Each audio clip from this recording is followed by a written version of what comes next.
ಈ ವಿಚಾರಕ್ಕೆ ಸಂಬಂಧಪಟ್ಟಂಗೆ ಏಷ್ಯಾನೆಟ್ ಸುವರ್ಣ ನ್ಯೂಸ್ ವರದಿಯನ್ನ ಬಿತ್ತರಿಸಿತ್ತು. ಈ ವರದಿಯ ಬೆನ್ನಲ್ಲೇ ಅರ್ಚಕ ಕಣ್ಣನ್ಗೆ ನೀಡಿದ ನೋಟಿಸ್ ಅನ್ನ ವಾಪಸ್ ಪಡೆಯುತ್ತೇವೆ ಅಂತ ಸಚಿವರು ಹೇಳಿದ್ದಾರೆ. ಏಷ್ಯಾನೆಟ್ ಸುವರ್ಣ ನ್ಯೂಸ್ಗೆ ಧನ್ಯವಾದ ತಿಳಿಸಿದ್ದಾರೆ ಹಿರೇಮಗಳೂರು ಕಣ್ಣನ್. ತಹಶೀಲ್ದಾರ್ ನೀಡಿರುವ ಪತ್ರದ ಬಗ್ಗೆ ತಲೆ ಕೆಡಿಸಿಕೊಳ್ಳಬೇಡಿ ಅಂತ ಹೇಳಿದ್ದಾರೆ. ಸಮಸ್ಯೆ ಬಗೆಹರಿಸುವ ಭರವಸೆಯನ್ನ ಸಚಿವರು ನೀಡಿದ್ದಾರೆ.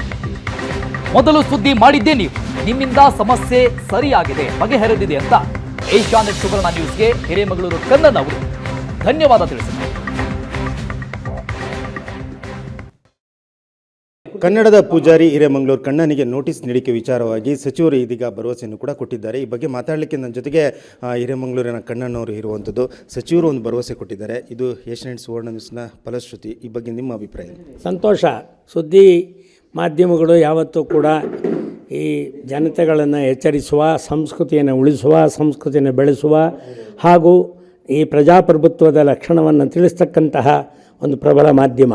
ಆ ದೃಷ್ಟಿಯಿಂದ ನನಗೆ ಕೊಟ್ಟಂತಹ ಮುಜರಾಯಿ ಇಲಾಖೆಯ ಈ ಒಂದು ನೋಟಿಸಿನ ಅರ್ಥಾತ್ ತಿಳುವಳಿಕೆ ಪತ್ರದ ಬಗ್ಗೆ ನಾನು ನಿಮ್ಮ ಮುಂದೆ ಆ ಪತ್ರಿಕೆಯ ಆ ಒಂದು ವರದಿಯನ್ನು ಯಥಾವತ್ತು ತೋರಿಸಿದ ಸಂದರ್ಭದಲ್ಲಿ ಇದಕ್ಕೆ ಮುಂಚೆ ನಾನು ಜಿಲ್ಲಾಧಿಕಾರಿಗಳಿಗೂ ತಿಳಿಸಿದೆ, ಅಪರ ಜಿಲ್ಲಾಧಿಕಾರಿಗಳಿಗೂ ತಿಳಿಸಿದೆ, ತಹಸೀಲ್ದಾರನ್ನು ಕೇಳಿದೆ.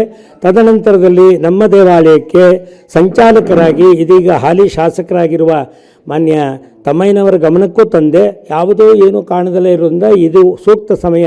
ಅಯೋಧ್ಯ ಅಂತಕ್ಕಂಥ ದೇಹದಲ್ಲಿ ಅದರಲ್ಲಿ ರಾಮ ಮಂದಿರ ಮೂಲಕ ಅಂದರೆ ಒಂದು ಮಂದಿರ ಅಂತಕ್ಕಂಥದ್ದು ಹೇಗೆ ಜನಗಳಲ್ಲಿ ಎಂಥ ಭಾವನೆ ಇದೆ ಅನ್ನುವುದು ನಿನ್ನೆ ಇಡೀ ಈ ಸಮಸ್ತ ಜನತೆ ಭಾರತೀಯತ್ವದ ಒಗ್ಗೂಡುವಿಕೆಯಲ್ಲಿ ಜಗತ್ತಿಗೆ ತೋರಿಸಿದಾಗ ದೇವಸ್ಥಾನಗಳ ಮಹತ್ವ ಏನು ಅನ್ನೋದು ಅರ್ಥವಾಗೋದಕ್ಕೆ, ಒಬ್ಬ ಅರ್ಚಕರ ಸ್ಥಾನವು ಏನು ಅನ್ನೋದು ತಿಳಿಯಲಿ ಎನ್ನುವುದಕ್ಕಾಗಿ ಇವತ್ತು ನಾವು ಮಾತನಾಡಿಕೊಂಡಂಥ ನಿನ್ನೆ ಬಂದ ಸಂದರ್ಭದಲ್ಲಿ ನೀವು ಸುವರ್ಣ ಮಾಧ್ಯಮದ ಮೂಲಕ ಸಚಿವರಾಗಿರ್ತಕ್ಕಂಥ ಮುಜರಾಯಿ ಇಲಾಖೆಯ ರಾಮಲಿಂಗಾರೆಡ್ಡಿ ಅವರನ್ನು ನೀವು ನನ್ನ ಪರಿಸ್ಥಿತಿಯನ್ನು ಅರ್ಚಕರಿಗಾಗಿ ಬರೆದಿರ್ತಕ್ಕಂಥ ಇಂಥ ಪರಿಸ್ಥಿತಿಯನ್ನು ಅವರ ಗಮನಕ್ಕೆ ತಂದು ಅವರ ಮೂಲಕ ಮಾತನಾಡಿಸಿ ಇದರ ಪರಿಹಾರಕ್ಕೆ ಶೀಘ್ರವಾಗಿ ನಾನೇ ಖುದ್ದಾಗಿ ನಿಂತು ಕ್ರಮ ಕೈಗೊಳ್ತೀನಿ ಅಂತ ಆ ಮಾತನ್ನು ನೀವು ಬಿತ್ತರಿಸಿರುವುದರ ಮೂಲಕ ನೀವು ಜನಗಳಿಗೆ ಮತ್ತು ಈ ಸಂಸ್ಕೃತಿಗೆ, ಈ ದೇವಾಲಯಕ್ಕೆ ಮಾಧ್ಯಮಗಳು ಎಷ್ಟು ಬೇಗ ಸ್ಪಂದಿಸುತ್ತೆ, ಅದರ ಮೂಲಕ ಇಂಥ ಸಮಸ್ಯೆ ಹೇಗೆ ಬಗೆಹರಿಸುತ್ತೆ ಅನ್ನುವುದಕ್ಕೆ ನೀವು ದಿಟ್ಟ ಉದಾಹರಣೆಯಾಗಿದ್ದೀರಿ. ನಿಮಗೆ ನಾನು ಕೃತಜ್ಞನಿದ್ದೇನೆ. ಅಂದರೆ ಏಷ್ಯಾನೆಟ್ ಸುವರ್ಣ ನ್ಯೂಸ್ನಲ್ಲಿ ಮಾತನಾಡುವಂಥ ವೇಳೆಯಲ್ಲಿ 4 ಲಕ್ಷಕ್ಕೂ ಅಧಿಕ ಹಣವನ್ನು ನಮ್ಮ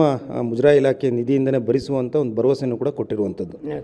ಅದರಲ್ಲಿ ಒಂದು ಮಾತಿದೆ, 4,74,000 ರೂಪಾಯಿನ ನಮ್ಮ ಮುಜರಾಯಿ ಇಲಾಖೆಯಿಂದಲೇ ಭರಿಸ್ತಕ್ಕಂತಹ ಒಂದು ಕ್ರಮ ಕೈಗೊಳ್ತೇನೆ ಅಂತ ಮಾನ್ಯ ಸಚಿವರು ಹೇಳಿದರು, ನಿಜ.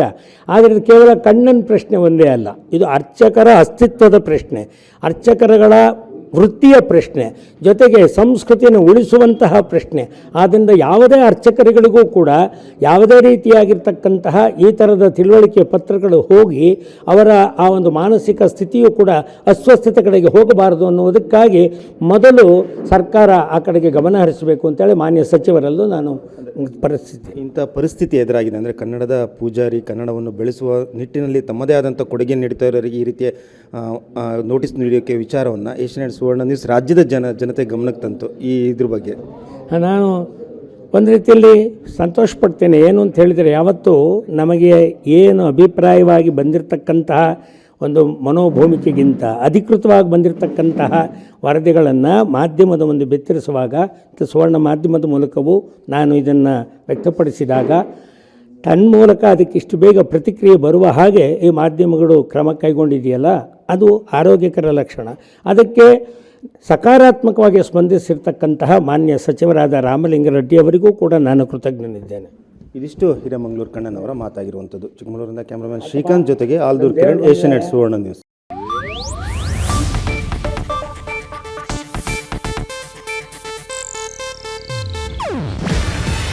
ಇದು ಏಷ್ಯಾನೆಟ್ ನ್ಯೂಸ್ ನೆಟ್ವರ್ಕ್ ಪ್ರಸ್ತುತಿ.